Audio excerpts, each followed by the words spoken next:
سیرت سیدنا علی ابن ابی طالب رضی اللہ عنہ، آپ کی شخصیت، آپ کے کارنامے، اس عنوان کے تحت ہمارا یہ آج کا 8واں اور آخری درس ہے۔ اس کے بعد انشاءاللہ صحابہ کرام کی سیرت کے حوالے سے کسی اور جلیل القدر صحابی رسول کے تعلق سے ہم انشاءاللہ پڑھیں گے، اور مسلمان کو، ایک مومن کو اپنے آپ کو کبھی بھی صحابہ سے، ان کی زندگی سے، ان کے تعلق سے علم حاصل کرنے سے اپنے آپ کو منقطع نہیں کرنا چاہیے، ڈسکنیکٹ نہیں کرنا چاہیے۔ یہ بہت بڑی مصیبت ہے، یہ بہت بڑی محرومی ہے۔ صحابہ کا ذکر، آپ کا چرچا، آپ کا علم حاصل کرتے رہنا، یہ ایمان کی علامتوں سے بھی ہے اور بہت زیادہ باعث برکت ہے، بہت زیادہ باعث برکت ہے، بہت زیادہ باعث برکت ہے۔ یہی تو وہ لوگ ہیں کہ جن کا ذکر اور چرچا ہونا چاہیے۔ لہذا اس عنوان کے تحت آج کے عنوان میں ہم جنگ صفین، جو سن 37 ہجری کے اندر ہوئی، اس کی وجہ تسمیہ جنگ صفین ہونے کے، اس کا جو نام ہے اس کی وجہ صفین شام کے پاس ایک علاقہ، ایک جگہ کا نام ہے جہاں پر یہ جنگ ہوئی تھی، اس بنیاد پر اس کا نام جنگ صفین ہے۔ دو فریق، ایک طرف سیدنا علی ابن ابی طالب ہیں رضی اللہ عنہ، دوسری طرف سیدنا معاویہ رضی اللہ عنہ۔ حضرت علی رضی اللہ عنہ جو امیر المؤمنین ہیں اور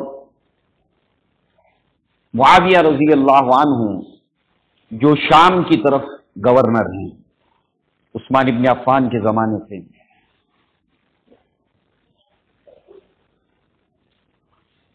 جنگ کی وجہ، یہ جنگ کیوں ہوئی؟ اس کی وجہ وہی ہے جو وجہ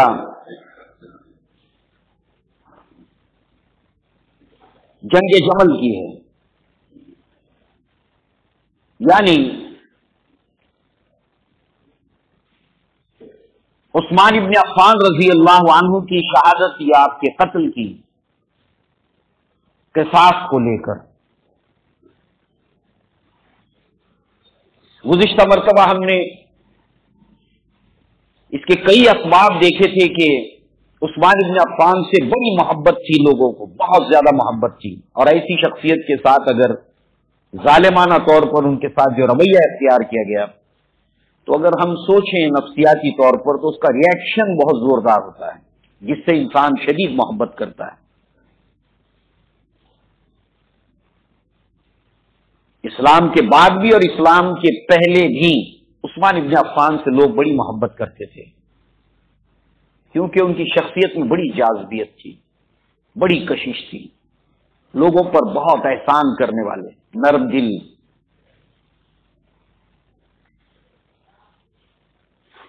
یہاں بھی وہی معاملہ ہے عثمان ابن عفان کی شہادت اور اس کے قصاص کو لے کر۔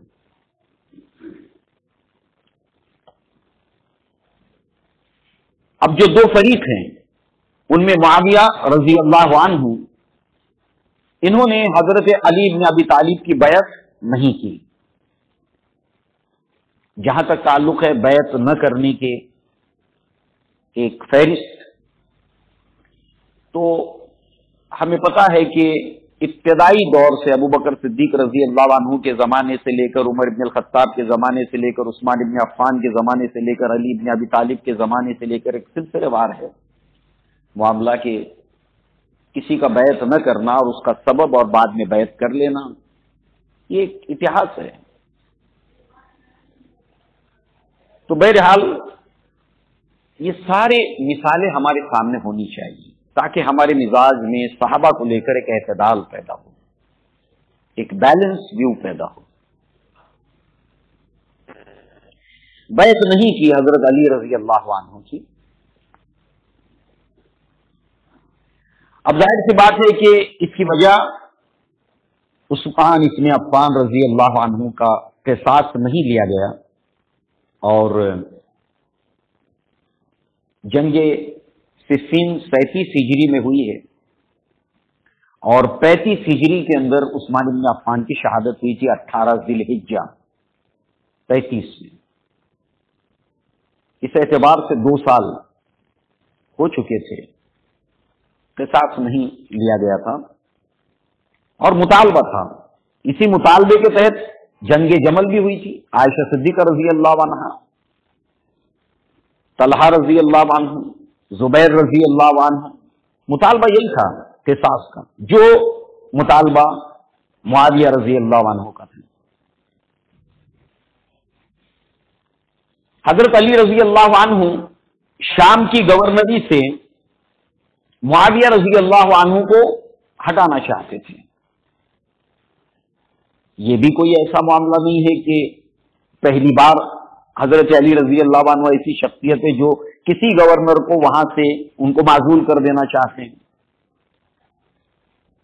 اس سے پہلے ہم جانتے ہیں عمر بن الخطاب نے خالد بن ولید کو معزول کر دیا تھا، کسی اور جگہ پر لگا دیا، وہاں پر کسی اور کو شفٹ کر دیا۔ It is a part of administration and management. اس وقت مسلمانوں کے خلیفہ نے یہ محسوس کیا، امیر المؤمنین نے محسوس کیا کہ اسلام کی بہتری کے لیے یہی ٹھیک ہے۔ انہوں نے اپنی ذاتیات کو پرسنلائز نہیں کیا۔ ہمیشہ صحابہ کے بارے میں، ان کے اختلافات کے بارے میں جب کوئی بات ہمارے سامنے ہو، ہم پڑھیں تو ہمیں یہ معلوم ہونا چاہیے کہ جیسے ہم پرسنل ہو جاتے ہیں، اسلام کو پس پشت ڈال دیتے ہیں، ہماری ذات بڑی ہو جاتی ہے، صحابہ کے بارے میں اس طرح سے ہمیں گمان نہیں کرنا ہے۔ اب ظاہر سی بات ہے کہ جہاں تک تعلق ہے کہ کسی نظم و ضبط کے تحت، ایڈمنسٹریشن کے تحت، مینجمنٹ کے تحت ٹرانسفر، شفٹ کر دینا، کسی کو معزول کر دینا، یہ تمام کے تمام چیزیں جو ہے وہ اس کے پیچھے علت ہوتی ہے، کوئی نہ کوئی وجہ ہوتی ہے۔ خالد بن ولید کو کیوں معزول کیا گیا تھا؟ جبکہ خالد بن ولید آپ دیکھیے کیسی شخصیت ہے، جہاں خالد وہاں پر آپ کی اسٹریٹجی، آپ کا جنگی مہارتیں، کیسے کیسے کارنامے آپ نے انجام دیے، اور پھر یہ کہ سیف اللہ کی تلوار عمر بن الخطاب نے معزول کیا۔ کیوں؟ اس لیے کہ جو نیو کمرز تھے، اللہ کے نبی صلی اللہ علیہ وسلم کے زمانے میں نیو کمرز کا جو معاملہ تھا وہ کتنا سنجیدہ تھا، جو نئے نئے اسلام میں آتے تھے، کتنی ہی چیزوں سے وہ نابلد اور ناواقف ہوتے تھے۔ اللہ کے نبی کے باہر کھڑے رہتے تھے، یہ بدو جو اسلام لائے تھے آوازیں کستے تھے، یا محمد اخرج الینا، محمد صلی اللہ علیہ وسلم ہمارے پاس آئیے، ہمیں کچھ آپ سے پوچھنا ہے، اور اپنے اسلام لانے کا احسان دھرتے تھے۔ ظاہر سی بات ہے کہ یہ سینس نہیں بنتا ہے، مگر انہیں شعور نہیں تھا نبی کا احترام، نبی کی تعظیم کیا ہوتی ہے، اس سے وہ نابلد تھے۔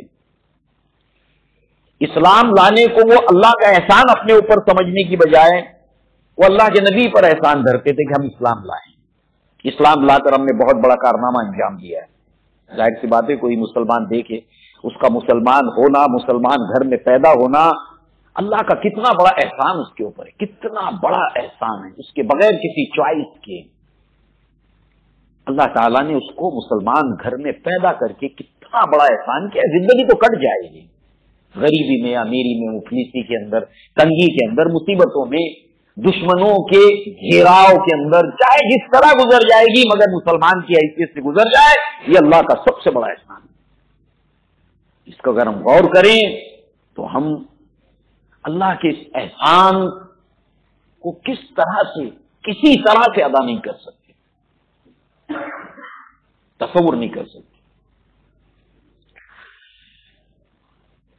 اب یہ جو نیو کمرز تھے اسلام کے اندر، عمر ابن الخطاب کے دور میں ان کی یہ سوچ ہو گئی تھی کہ جہاں خالد وہاں جیت، خالد جیت کی وجہ، جہاں جیت وہاں خالد، جہاں خالد وہاں جیت۔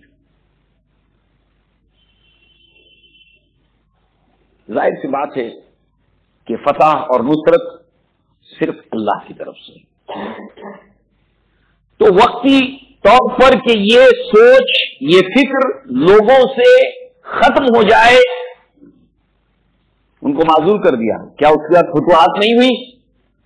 ہوئی، بھرم بھی ٹوٹا نیو کمرز کا۔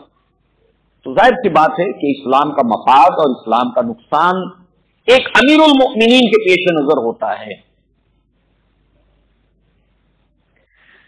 بہرحال مطالبہ یہ تھا معاویہ رضی اللہ عنہ کا کہ آپ عثمان ابن عفان کا قصاص لیں قاتلین عثمان سے، یا پھر یہ ہے کہ قاتلین کو میرے حوالے کریں۔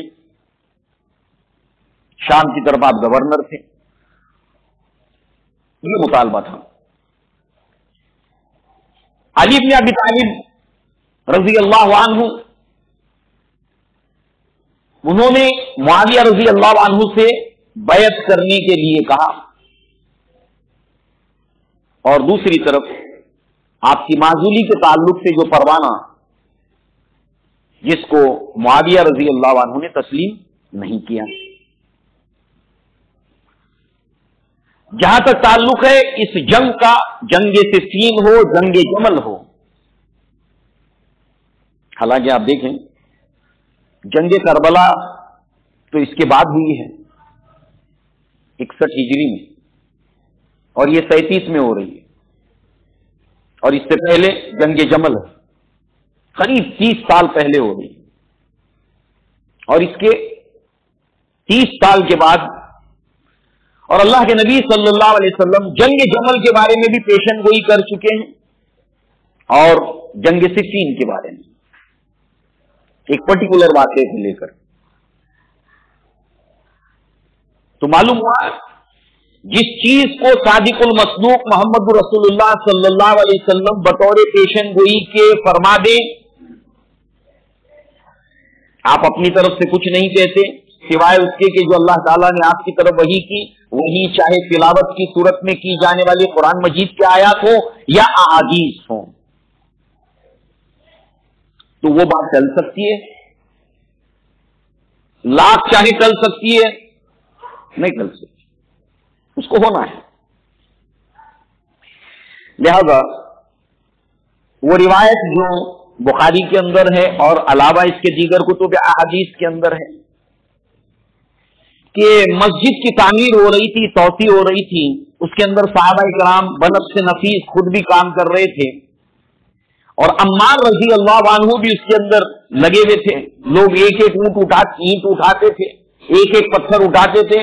عمار مسجد نبوی کی یا مسجد کی توسیع کے شوق کے اندر 2 پتھر اٹھاتے تھے۔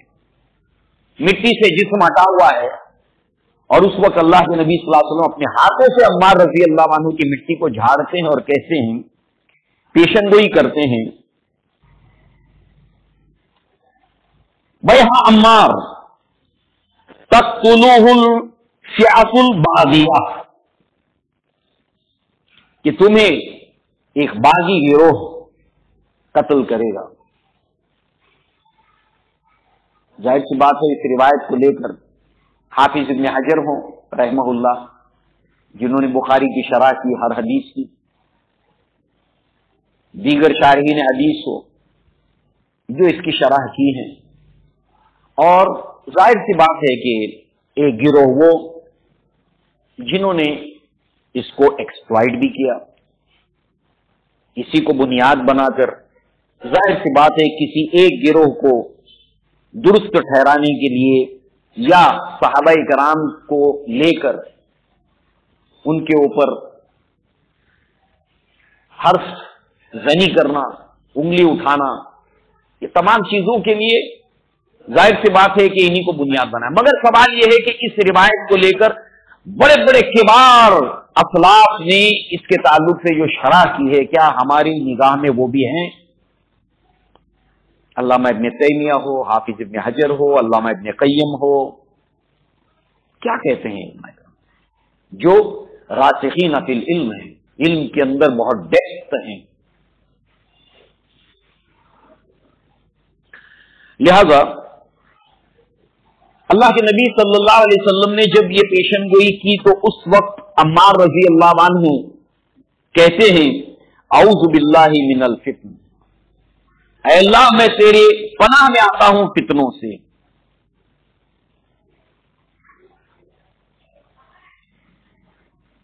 اب آئیے اسی فتنہ لفظ سے ہم آگے بڑھتے ہیں. جنگ جمل اور جنگ صفین کے اندر بخاری کے اندر یہ روایت ہے اور کتب احادیث کے اندر ہے کہ اس وقت یہ جو حالات تھے تو صحابہ کے درمیان گفتگو بات چیت ہوتی تھی. صحابی رسول سے کہتے ہیں ایک دوسرے کہ کیوں نہیں آپ ان دونوں گروہ میں سے کسی ایک گروہ میں شامل ہو کر جنگ کرتے ہیں. یہ دو گروہ ہم دیکھ رہے ہیں. کیا آپ نے قرآن مجید کی وہ آیت نہیں پڑھی وَقَاتِلُهُمْ حَتَّى لَا تَكُونَ فِتْنَةٌ وَيَكُونَ الدِّينُ كُلُّهُ لِلَّهِ کہ جنگ کرو اس وقت تک جب تک کہ فتنہ ختم نہ ہو جائے. مسلمان آپس میں لڑتے رہیں، یہ نہیں ہو سکتا. اس لڑائی کو ختم کرنے کے لیے جتنی اسلام نے راستے اور کوششیں بتائی ہیں وہ سب کی جائیں. انہی کوششوں میں سے ایک کوشش یہ بھی ہے جس کو سورہ حجرات میں بھی اللہ تعالیٰ نے فرمایا کہ جب دو مسلمان گروہ آپس میں لڑ پڑے تو تمام مسلمانوں کی ذمہ داری ہے کہ وہ لوگ اس لڑائی کو ختم کریں، انہیں مصالحت کریں، اور پھر اگر ایک گروہ زیادتی کرے تو سب اکٹھ ہو کر اس کے خلاف پیش قدمی کرے تاکہ یہ بالکل ختم ہو جائے. اس لیے کہ امن و امان کے حالات رہنا یہ اسلام کے فروغ اور ترقی کے لیے ضروری اور لازم ہے. پیس، امن، شانتی ایک فرد کی ترقی کے لیے بھی ضروری ہے. ایک انسان ترقی کرنے کے لیے ضروری ہے کہ اسے پیسفل حالات ملے، اس کا مائنڈ پیسفل ہو، اس کے دل کے اندر سکون ہو، تو پھر وہ ورک کرتا ہے، فنکشن کرتا ہے دل اور دماغ پراپر وے میں. ایک فیملی کے اندر امن و امان ہو، پرسکون حالات ہوں، اس فیملی اور اس کنبے کی ترقی کی راہیں آسان ہو جاتی ہیں. ایک ملک کے اندر لا اینڈ آرڈر ہو، پیسفل حالات ہو، ملک کے ہر اعتبار سے ترقی ہوتی ہے.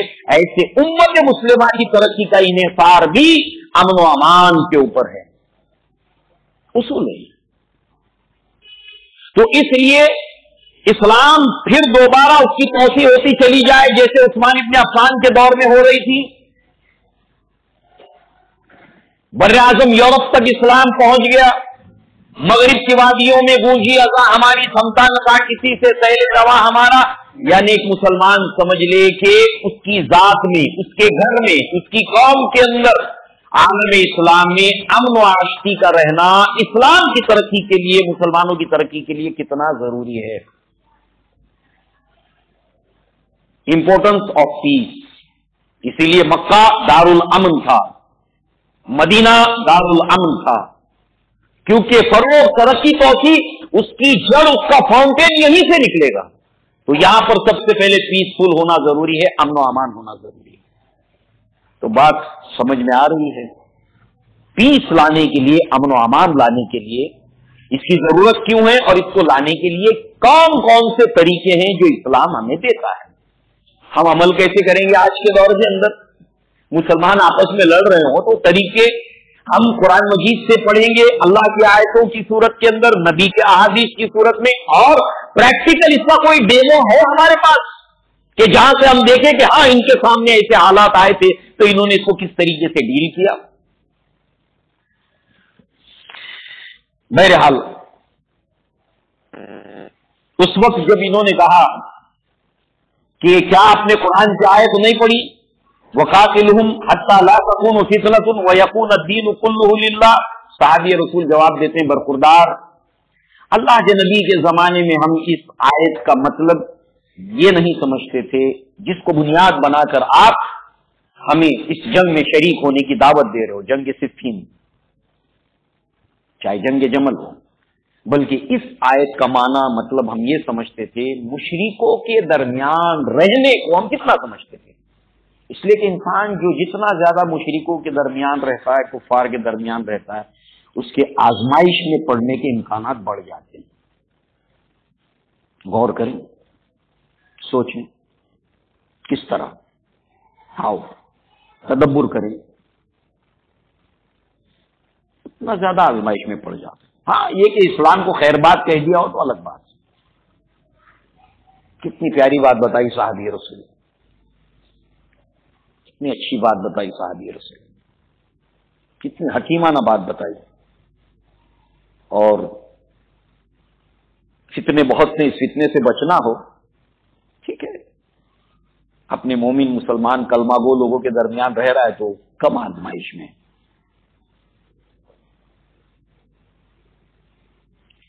بہرحال یہاں پر کل ملا کر جنگ صفین کو لے کر 3 گروہ اپنے ذہن میں رکھیں.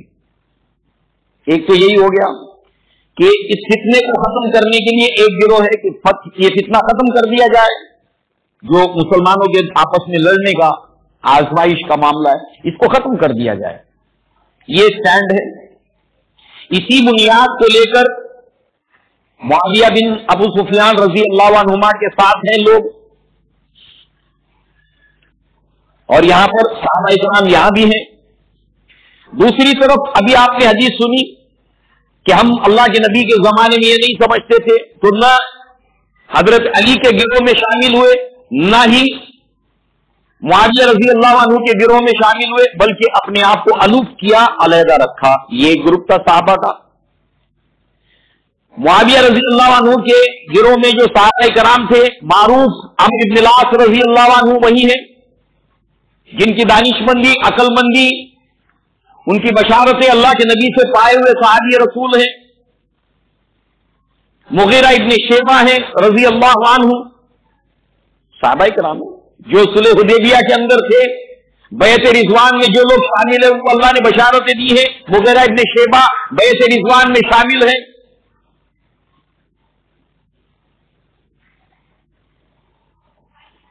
مسلمان اس معاملے میں محتاط رہے، آیت کو ہمیشہ سامنے رکھے. تلک امۃ قد خلت لہا ما کسبت ولکم ما کسبتم ولا تسالون عما کانوا یعملون.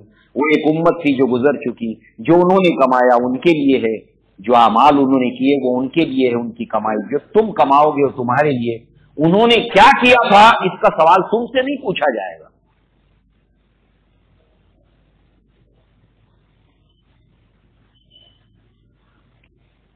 تو دوسری طرف جنہوں نے اس میں قطعاً کوئی حصہ نہیں لیا، الوف رہے، ان میں جو صحابہ کرام ہے اس کے اندر عشرہ مبشرہ میں سے سعد بن ابی وقاص ہے رضی اللہ عنہ،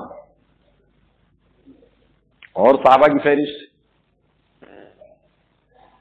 تیسری طرف علی بن ابی طالب ہے رضی اللہ عنہ.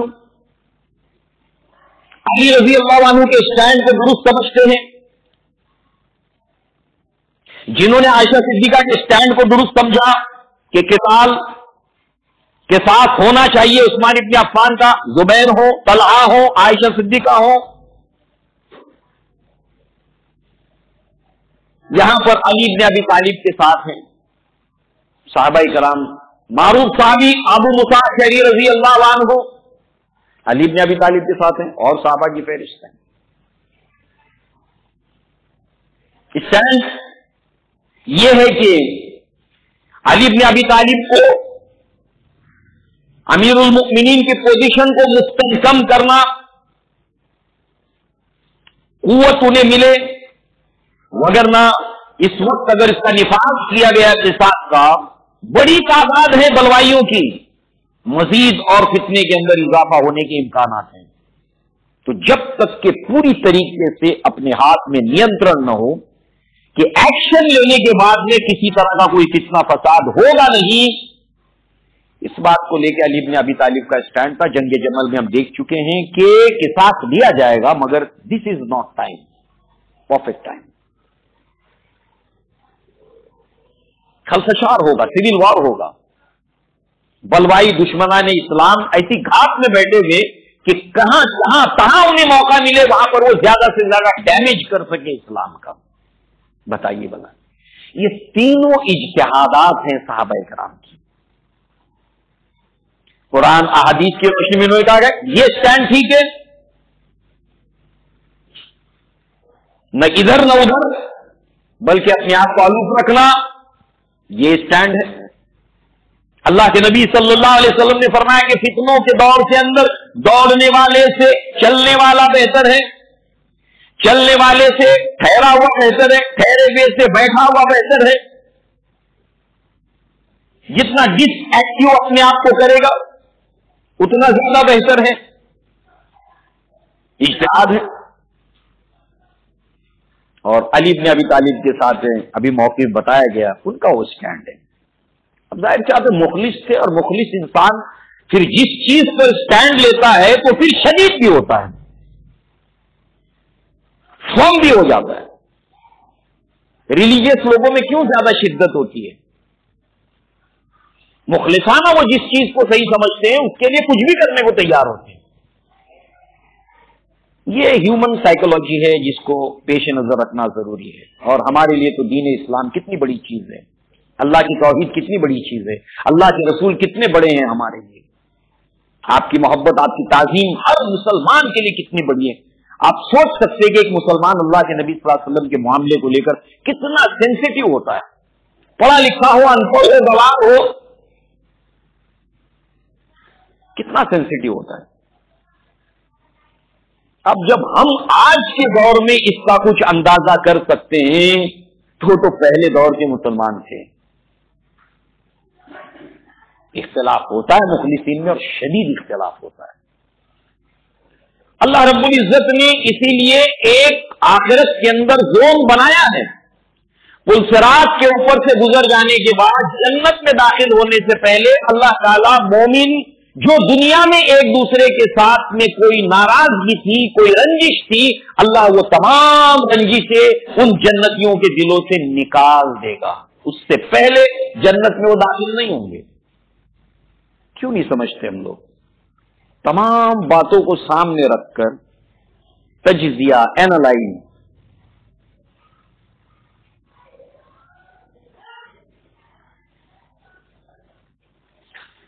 تو یہ تین گروہ ہو گئے. واضح طور پر اگر ہمارے ذہن میں رہیں،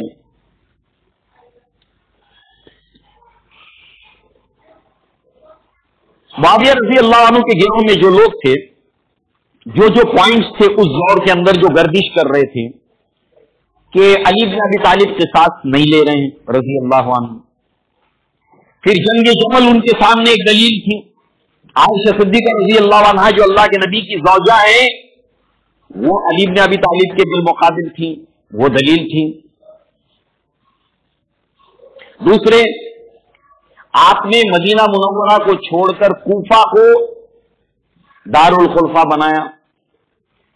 اسی طریقے سے جو دراصل قاتلین عثمان کی چھاونی ہے، کوفہ قاتلین عثمان کی چھاونی ہے، اس کو آپ نے دارالخلفاء بنایا.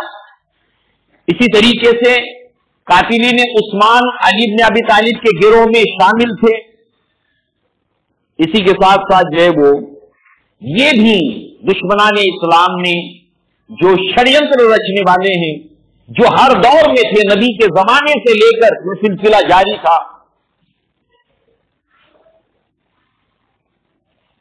وہ کہ انہوں نے یہ باتیں پھیلائی تھی کہ علی بن ابی طالب عثمان ابن عفان کی شہادت سے معاذ اللہ ثم معاذ اللہ راضی ہیں.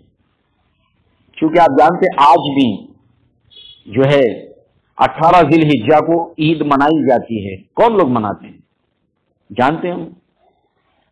خوش ہیں، وہ راضی ہیں. 18 ذی الحجہ کو عثمان ابن عفان کی شہادت ہوئی تھی. رجب کے مہینے میں کھیر پوری کھائی جاتی ہے. اسی مہینے کے اندر معاویہ رضی اللہ عنہ کی شہادت.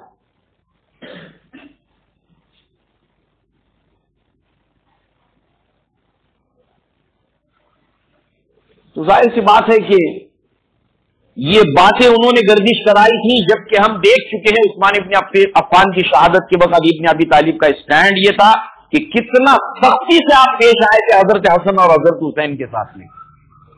تم کو یہاں پر میں نے گارڈ کرنے کے لیے رکھا تھا، پھر یہ کیسے ہو گیا؟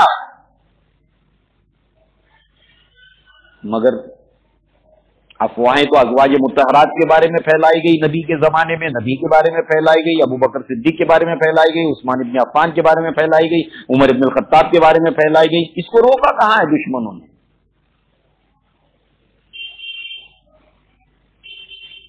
There are so many complications. اس میں سے امتیاز کرنا، تمیز کرنا ظاہر سی بات ایک نازک کام کے علاوہ اگر نہیں تو پھر یہ آگ ہے، یہ کانٹے دار جنگل ہے، اس میں داخل ہونے سے پہلے آدمی 100 بار سوچے اور اس کے اوپر اکتفا کر لے. تلک امۃ قد خلت لہا ما کسبت ولکم ما کسبتم ولا تسألون عما كانوا يعملون. لہذا سفر کے مہینے میں علی بن ابی طالب جو ہے وہ صفین پہنچتے ہیں. قریب جو ہے وہ 1 لاکھ آپ کے ساتھ فوج ہے. خبر لگتی ہے معاویہ رضی اللہ عنہ کو. یہاں پر تیاری ہوتی ہے، 70,000 سپاہ تیار ہوتے ہیں. 1 لاکھ ورسز 70,000. اس کے بعد معاویہ رضی اللہ عنہ ممبر پر تشریف لاتے ہیں اور اس کے بعد مشورہ کرتے ہیں کہ یہ ہے علی بن ابی طالب جو ہے وہ 1 لاکھ لوگوں کے ساتھ صفین کی طرف آئے ہیں، مجھے رائے دو، مجھے مشورہ دو. سارے لوگ خاموش ہوتے ہیں اور سب کی ٹھڈیاں جو ہے وہ سینے سے لگ جاتی ہیں ایسے. اور پھر اس کے بعد جو ہے وہ ذوالکلاہ حمیری وہ کھڑے ہوتے ہیں اور کہتے ہیں رائے آپ دیں، عمل ہم لوگ کریں گے. اس کو اینالائز کرتے ہوئے معاویہ رضی اللہ عنہ کا جو ایڈمنسٹریشن تھا اس کے اوپر اسلاف نے جو بہت سی باتیں لکھی ہیں اور واقعتاً ایک بہت بہترین ایڈمنسٹریٹر تھے معاویہ رضی اللہ عنہ. Management, administration. اور آپ کو معلوم ہے ہمارا جو درس ختم اسی کے اوپر ہوگا کہ جب حسن رضی اللہ عنہ نے جو اپنے آپ کو دستبردار کر لیا خلافت سے اور معاویہ رضی اللہ عنہ حسن اللہ کے نبی کے نواز رضی اللہ عنہ کے درمیان جو معاہدہ ہو گیا جس کی پیشن گوئی اللہ کے نبی صلی اللہ علیہ وسلم نے کی تھی، اس کے بعد کا دور آپ دیکھیے لمبا عرصہ جو پورے عالم اسلام میں امن و امان ہے آج کی ہے. اور پھر دوبارہ وہ جو پانی کا ریلا جو رک گیا تھا کتنی تیزی سے بہنے لگا. کنیکٹ کیجئے اس کے ساتھ کہ امن و امان کتنا ضروری ہے. آپ کے لیے اپنی لائف میں پیس بہت ضروری ہے. اللہ کے نبی عافیت کی دعا مانگا کرتے تھے، اللہم انی اسألوک العافیہ. آپ کے لیے امن و امان، آپ کے لیے امن و امان. ہر انسان امن و امان کو بڑی نعمت سمجھے. It is a must for your self progress. آپ کے گھر کے اندر امن و امان اور شانتی رکھنا ایک سربراہ کی حیثیت سے آپ کی ذمہ داری ہے. الرجال قوامون علی النساء. مردوں کو اللہ تعالیٰ نے عورتوں پر درجہ دیا ہے. آپ کی ذمہ داری ہے گھر میں پیسفل انوائرمنٹ ہو، بچوں کے لیے اچھا ہو، گھر میں ان کے سامنے تنازع، لڑائی جھگڑا، اس کا امپیکٹ ان کے اوپر کیا پڑتا ہے. آپ میں سے ہر ایک کے لیے انڈیویجول پیس، آپ کے گھر میں پیس، اور یہی پیس پھر امت کے اندر امن و امان کا ذریعہ بنے گا، جو امت کے فروغ اور ترقی کا ذریعہ بنے گا. پازیٹو تھنکنگ آئے گی، اچھی سوچ آئے گی، اچھے آئیڈیاز آئیں گے، اور نتیجے کے اندر اللہ تعالیٰ امت مسلمہ کے عروج کے اسباب میں سے یہ سبب ہے.